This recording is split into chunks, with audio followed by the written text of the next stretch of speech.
Om Shanti. Good morning. 19 जुलाई 2023 की मुरली। मीठे प्यारे बाबा हम बच्चों से कह रहे हैं, मीठे बच्चे, तुम्हारा यह जन्म बहुत ही अमूल्य है, क्योंकि बाप स्वयं इस समय तुम्हारी सेवा करते हैं।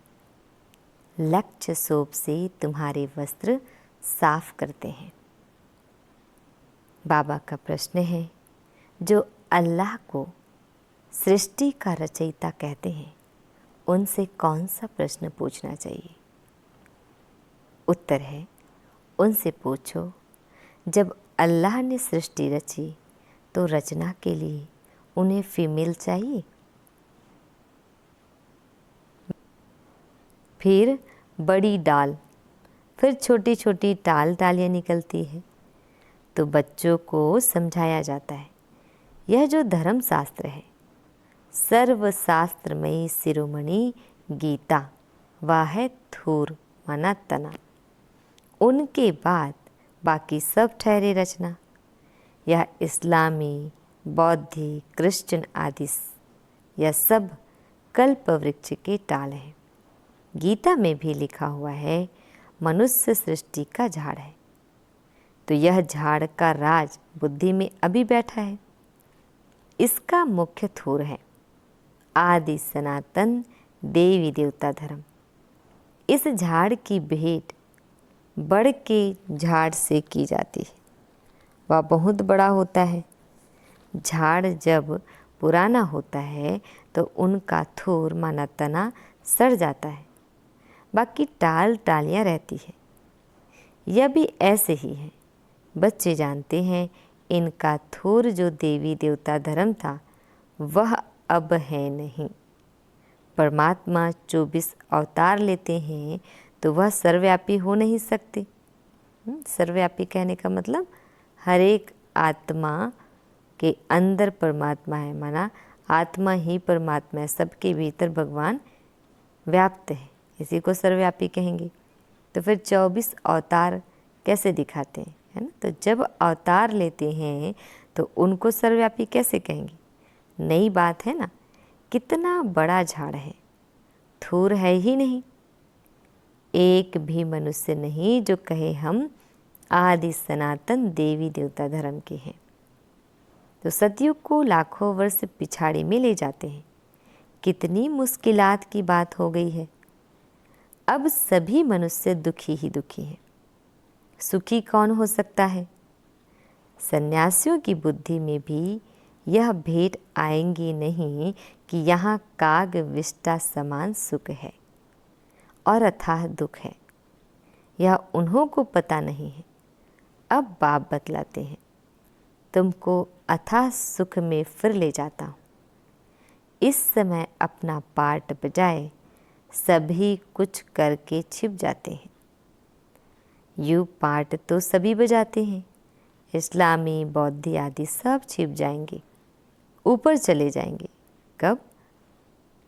सतयुग में तो केवल आदि सनातन देवी देवता धर्म होगा। तो यह भी कोई नहीं जानती। मनुष्यों को ही समझाया जाता है, जानवर को तो नहीं बताएंगे। तो मनुष्य का जन्म सबसे ऊंच गाया जाता है। इसलिए कहते हैं ना, 84 लाख योनि, माना जीव जंतु की योनि में आते हैं, फिर अच्छा कर्म करते तो मनुष्य योनि में आते हैं। हालांकि ऐसा बात नहीं है। तो वह कौन सा, तो बाबा कहते वह कौन सा है? कहते भी हैं कि मनुष्य की तो चमड़ी भी काम में नहीं आती, फिर कहते हैं मनुष्य का जन्म उत्तम है। वास्तव में तुम्हारा यह जन्म उत्तम है, जो बाप बैठ तुम्हारी सेवा करते हैं। दुनिया के मनुष्यों का यह जीवन बहुत कनिष्ठ है। तुम जानते हो, हम भी पहले छी मूत पलित मनुष्य थे। अब बाबा हमारे इस वस्त्र को ज्ञान लक्ष्य सूप से साफ करते हैं और कहते हैं, अब अपने बाप को याद करो। इस दुनिया में बाप को कोई भी नहीं जानते। बाप को जाने तब तो बच्चे बने, तो शिव के बने, ब्रह्मा के बने, तब पौत्र कहलाएं। तो ब्राह्मण भी दो प्रकार के हैं। एक है मुख वंशावली, दूसरे हैं कुख वंशावली। तुम हो ब्रह्मा की मुख वंशावली, ब्रह्मा कुमार कुमारियाँ। ब्रह्मा का बाप कौन? शिव बाबा। उनका बाप तो कोई होता नहीं। तुमको पढ़ाने वाला भी वह है, तुम्हारा गुरु भी वह है। अभी सम्मुख बैठे हैं, फिर छिप जाएंगे। कहाँ? परम धाम में। तो पति दुनिया को पावन बनाए, देवी देवता धर्म की स्थापना कर और सबको मुक्ति धाम में ले जाएंगे। तो 21 जन्मों का सुख दे दिया, फिर और क्या चाहिए? तो बाबा सदा सुखी तो बनाते हैं, बाकी ऊंच पद पाने लिए तो पुरुषार्थ करना पड़े। श्री कृष्णपुरी को सुखधाम कहा जाता है। श्री नारायण का बचपन नहीं दिखाते हैं, श्री कृष्ण का स्वयंवर दिखाते हैं। अगर राधे से स्वयंवर हुआ तो फिर उनका नाम क्या बदली हुआ, वह दिखाते नहीं। तो लक्ष्मी नारायण का तो मनुष्य को पता नहीं। तो श्री राधे और श्री कृष्ण जी का जब स्वयंवर होता है तो श्री लक्ष्मी श्री नारायण बनते हैं। तो उनके जीवन चरित्र को कोई जानती नहीं। तुम अभी समझ रहे हो। कोटों में कोई ही निकलेगा जिसने पूरा चक्र लगाया होगा, माना 84 का चक्र। तो तुम यह जानते हो, भक्ति वह करते जो पहले पहले पूज्य से पुजारी बनते हैं। भक्त तो सभी हैं, सरसों के मुआफिक मनुष्य हैं।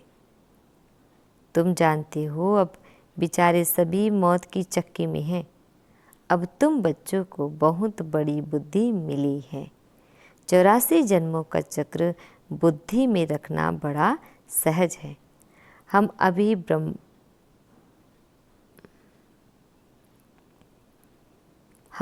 ब्राह्मण हैं, सो फिर देवता बनेंगे, फिर 84 जन्म लेंगे। सो फिर देवता बनेंगे, फिर 84 जन्म लेने पड़ेंगे। हम सो का अर्थ भी बच्चों को समझाया है। हम सो हम यहाँ ही गाते हैं। तो और धर्मों में यह अक्षर ही नहीं। ओम माना भगवान समझ लेते हैं, वास्तव में ओम अर्थात अहम आत्मा। वह फिर उल्टा कह देते, आत्मा सो परमात्मा। अच्छा, फिर क्या? हम शरीर तो है नहीं।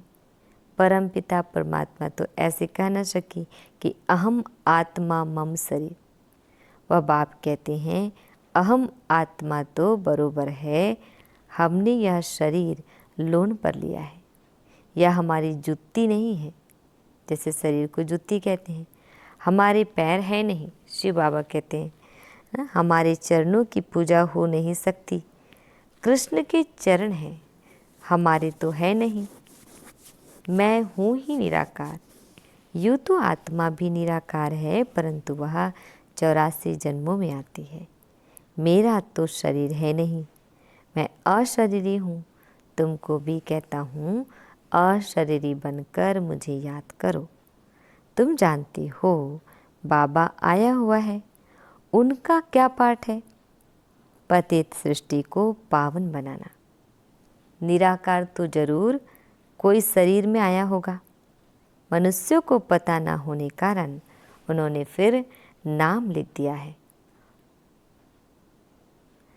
फर्स्ट प्रिंस श्री कृष्ण का। अब श्री कृष्ण यहाँ कैसे आ सकता, यह समझकर फिर समझाना है। तो टैगोर आदि गीता की कितनी महिमा करते थे। वास्तव में यह श्री कृष्ण के बहुत जन्मों के अंत का जन्म है, जिसमें शिव बाबा बैठ गीता ज्ञान सुनाते हैं। बाबा कहते हैं, मैं छोटे बच्चे के तन में कैसे बैठ सुनाऊंगा, जरूर अनुभवी रथ चाहिए। ड्रामा अनुसार हमारा यह रथ मुकर्रर है। तो ऐसे नहीं कि फिर दूसरे कल्प में और रथ लूँगा। जो फिक्स है, जिस रथ को अभी लेते हैं वही रथ लेंगे। ब्रह्मा द्वारा ही स्थापना करेंगे। कल्प पहले भी तुम ब्रह्मा कुमार कुमारियों ने ब्रह्मा द्वारा वर्षा लिया था। अब बाप कहते हैं, और संग तोड़ मुझ संग जोड़ो। मेरा तो एक शिव बाबा, दूसरा ना कोई। तुम मात पिता हम बालक तेरे, तुम्हारी कृपा से सुख घनेरी। जिसकी इतनी महिमा है, अभी तुम उनके सम्मुख बैठे हो। विचार किया जाए बरोबर हमको किसने रचा।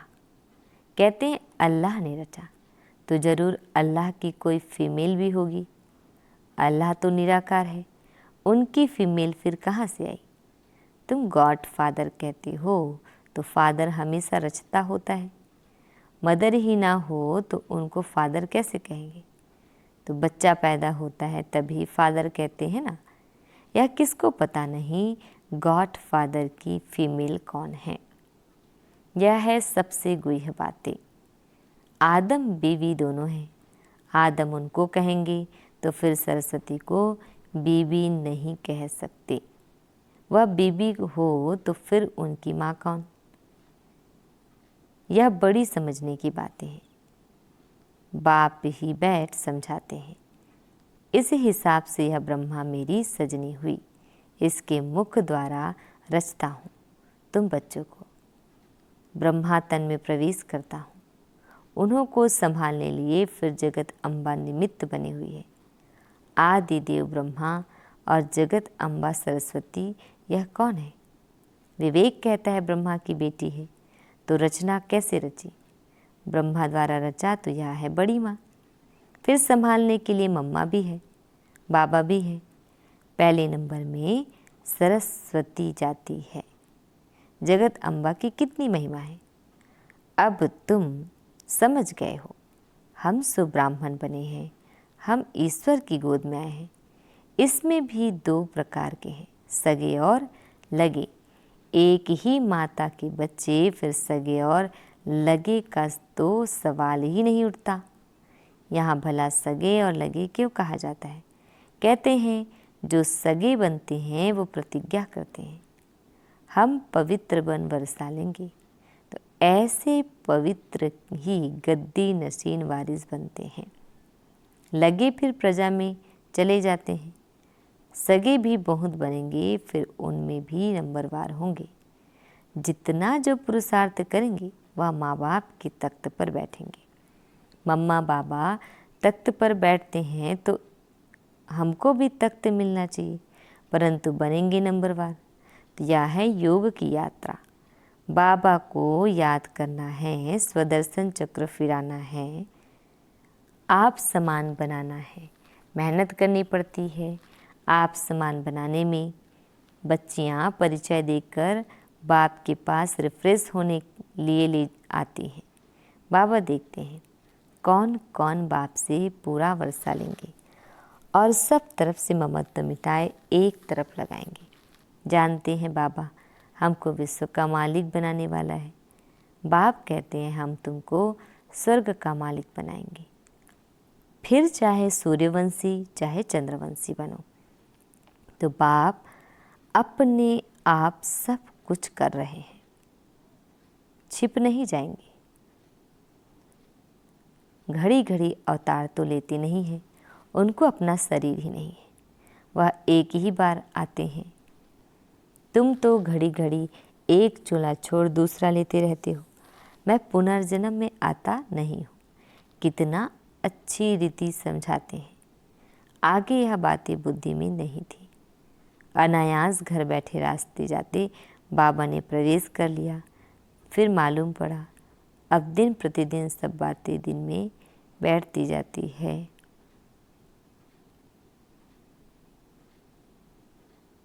कहते हैं ना हम 7 दिन का बच्चा हूँ, 2 मास का बच्चा हूँ। जब से ज्ञान लेते हैं तब से, तो यह ज्ञान तो सेकंड में भी मिल सकता है। कितनी ऊंच है। और कोई सत्संग नहीं होगा जहाँ इतने बच्चे हों। प्रजापिता ब्रह्मा और जगत अम्बा भी बाप के बेटे बेटी है, न कि मेल फीमेल। मेल फीमेल इतने बच्चे कैसे पैदा करेंगे। कुख वंशावली की तो बात ही नहीं। जिन्होंने कल्प पहले माता पिता का बनकर वर्षा पाया है वही आते रहते हैं। कलम लगती रहती है, बगीचा है ना। अभी देवी देवता धर्म के फूल तो है नहीं, बाकी सब जैसे कांटे हैं, चुभते हैं। यह कांटों की दुनिया है। बाप आकर कांटों से कली, कली से फूल बनाते हैं।